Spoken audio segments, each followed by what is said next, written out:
The new 10-year rule for withdrawing an inherited IRA. What happens if the person that inherited the IRA also passes away? Is it a new 10-year rule? How's that work? I've got that and more coming up.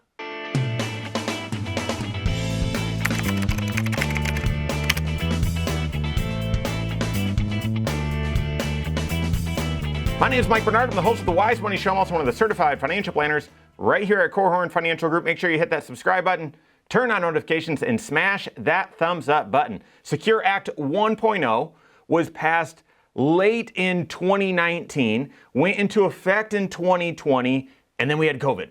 So this massive tax law legislation and change and all that sort of stuff was sort of masked by the pandemic and, of course, all of the tax law changes that came during and after the pandemic. So the Secure Act 1.0, we're still sort of getting that figured out. The IRS is still trying to interpret some of the rules. We're going to talk about that right now. But now we, of course, have Secure Act 2.0.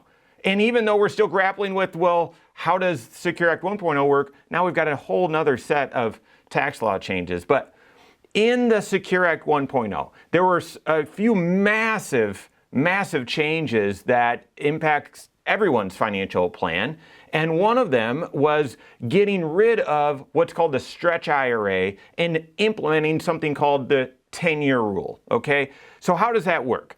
For someone that had an IRA or 401k or some sort of tax sheltered account, and they passed away before 1/1 of 2020, they're grandfathered in on the stretch IRA rule, by the way, even though the rule changed to the 10-year rule. So they're grandfathered in, but how did that work? If they passed away, if it was a spouse that inherited it, well, then they could just choose to turn that IRA from their spouse into their own IRA. And most people did that. That makes the most sense, 99.99% of the time, okay? But if it's a non-IRA that is the beneficiary, a non-spouse that's the beneficiary, then they would inherit the IRA, and it wouldn't just become their own. It would become, the owner would be a beneficial designated account or inherited IRA for the benefit of that individual. And then they could draw out as much as they wanted out of that IRA any given year. And you know that when they do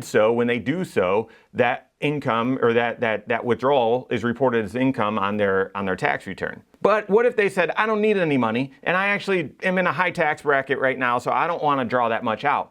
Well, they were required to at least withdraw a minimum amount. That's right. They needed to do an RMD on that inherited account. And that RMD was, typically calculated based on their own life expectancy, not the life expectancy of the individual that they inherited it from. So they were able to just calculate a required minimum amount out that they could then draw out just this little bit each and every year and stretch that IRA balance over the rest of their life, just withdrawing a tiny amount, okay? So that's what was called the stretch IRA. That's what was the rule prior to 1/1 of 2020 and is still the rule for any IRA that you inherited from someone that passed away prior to 1/1 of 2020. From Secure Act 1.0, anyone that passed away on or after 1/1 of 2020, you can't do that stretch IRA anymore. You can't do that. There's no more, well, just take a required minimum distribution for the rest of your life and you're fine. This rule still exists that if it's a spouse that inherits the dollars, they can turn it into their own. But if it's a non-spouse, the new rule is the 10-year rule, meaning the account needs to be completely emptied within 10 years after the date of death, okay? Within 10 years from the date of death. So that's the new rule. The IRS surprised everyone just over a year ago when they came out with their interpretation of how the new 10-year rule worked, and they actually put as an illustration in the publication that it was both a required minimum distribution every year for those 10 years and the account needed to be emptied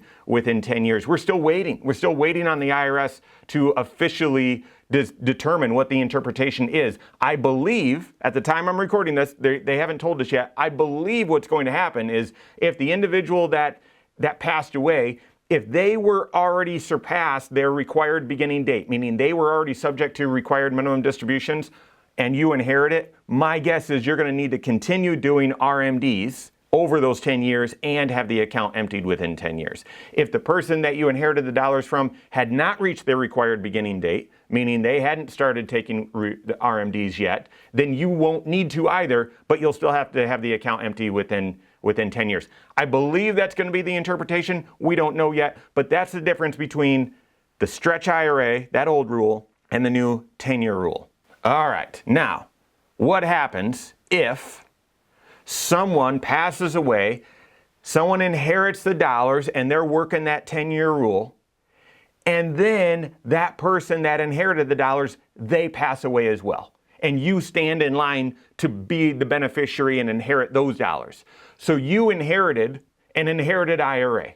What are your options then? Do you get a new 10-year rule, or how does that work? Are you able to stretch it? How does that work? Well, this hasn't happened a ton right now because this would need to be someone would have had to have passed after 1/1 of 2020, and the person that inherited the dollars, a non-spouse, needed to have passed as well. Has it happened? Absolutely. Is it common? No.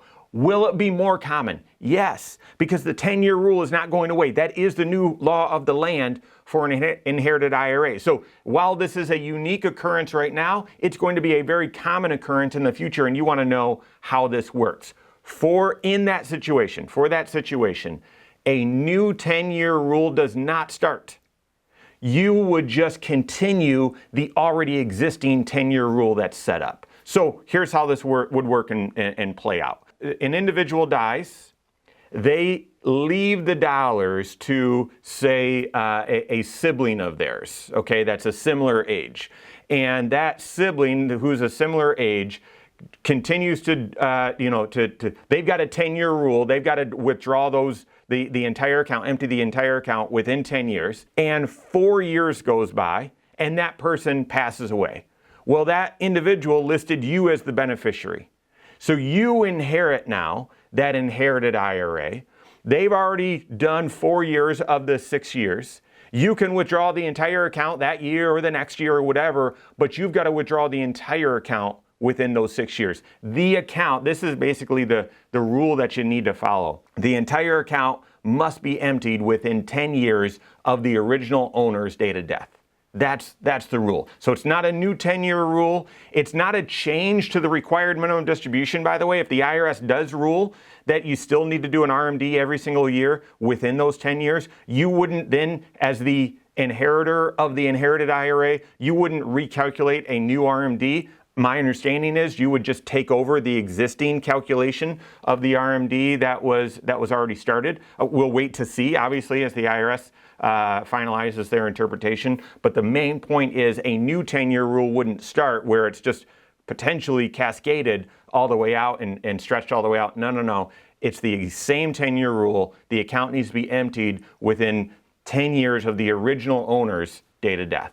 So how's that planning work for you? Again, this is very unusual occurrence right now. It will be more commonplace. To me, several considerations that you need to be aware of. One, if there's a potential that this could take place in your situation, work with your tax advisor, your certified financial planner, to make sure that you're doing ongoing tax planning so that you're in a good position just in case you're impacted by this, number one. Number two, make sure that your beneficiaries are all updated and accurate just in case something were to happen to you. And number three, if I look back at that tax planning, advantage Roth, because Roth IRA, Roth 401k, while it would be subject to the 10-year rule, there's no tax when someone withdraws it. And if you're on the receiving side of that, imagine, think of this. Someone passed away, someone else inherited the dollars, they've got the 10-year rule, and they were working the plan that I'm not going to withdraw anything or a lot of it until that last year, until my final year.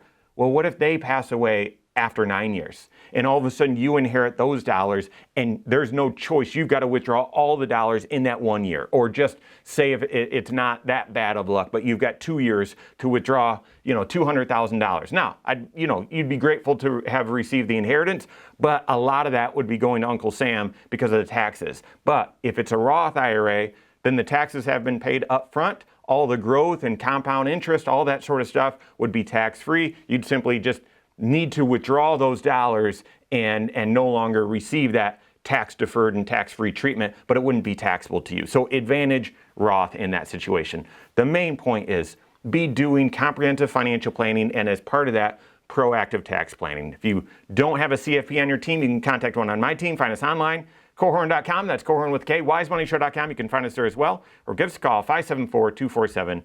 All right, there you have it. Go out and take your next wise step in your financial life.